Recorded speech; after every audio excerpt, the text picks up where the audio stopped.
Hi everyone, I am Ketra. Welcome to Tarot Talks, where I talk about my decks.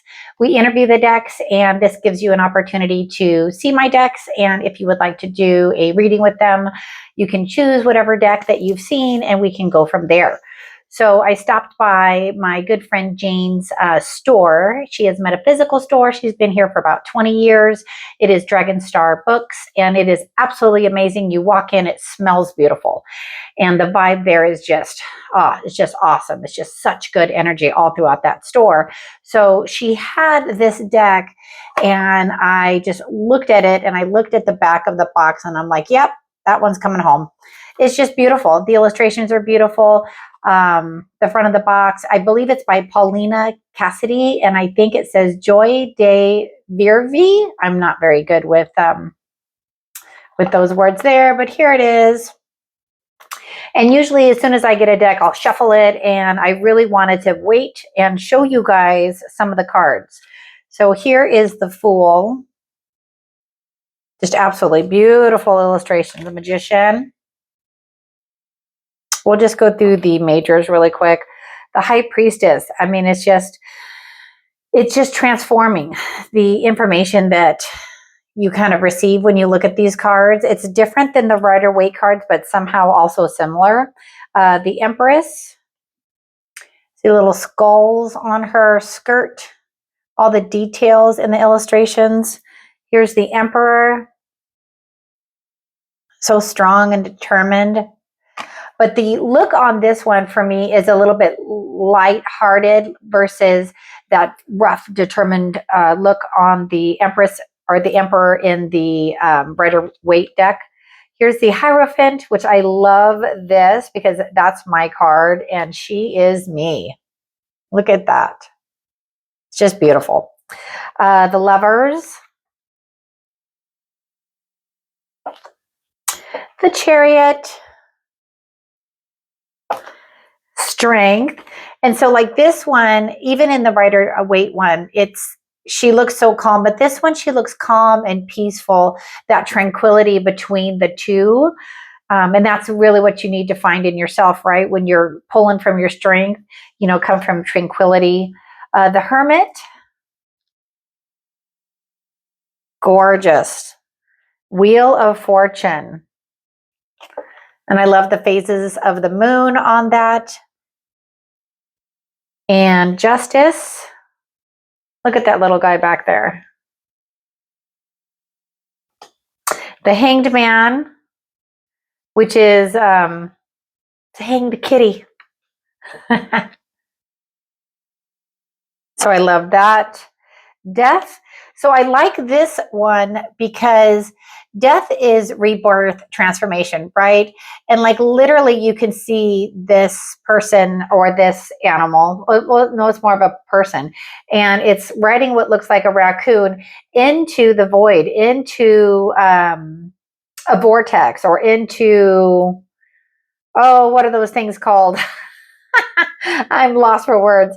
But it's just like, it looks like they're going through that transition, right? Next is Temperance. Mixing one into another. Alchemy. Just beautiful. Blending those energies. Healing. The Devil. And I love the illustrations on this too, because look at the strings, like as if you're a puppeteer when you're bound by addictions and thoughts and negativity. You're just like being strung along by something else other than your higher self. So I love that. Tower, typical tower moment. But it's interesting that there's no like lightning strike on this one, because sometimes it doesn't have to be so harsh. So this one, she's just gently, she's falling down, but she's being held up by the butterflies, So it's like spirit's trying to transform this one into the transition, and it's gentle. The Star. Oh, she's just beautiful. I'm so glad I waited. I didn't look through the deck before this. I was like, I'm going to do this on camera. The Moon. It's like a sweet symphony. It's like what you don't know, you'll find out. It's so cute. Look at the hair. There's just so much to look at with these cards. And so I'm really excited to do a reading with them after this. This is the sun. Always, you always get that joyful feeling when you see the sun. At least I do. Judgment. But see this, like, it's a gentle judgment. It's like looking at the sun in this picture and looking for guidance. It's like looking towards the light for guidance. And then the world is just beautiful with the little bunny. All right, so we are going to do a quick little shuffle, and then I'm going to ask, usually I have questions that I've asked on every single one, but today we're just going to kind of change it up a little bit and see where the interview takes us. This shouldn't take too long. We're going to give it a couple of shuffles. I thank you so much for watching. I love the opportunity to introduce more of my decks. I have a few.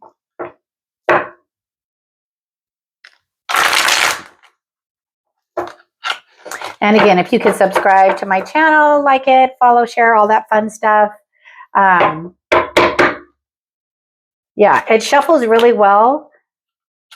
They're thin cards, so I like that. Sometimes the decks are too thick and it's hard for me to shuffle with my hands.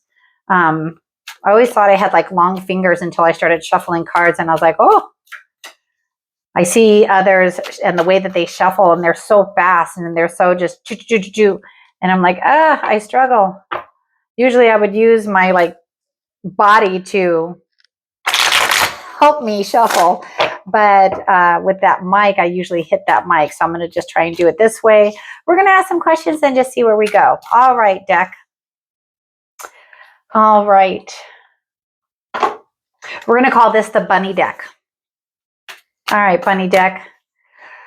What type of deck are you? What type of readings do you like to participate in for my viewers?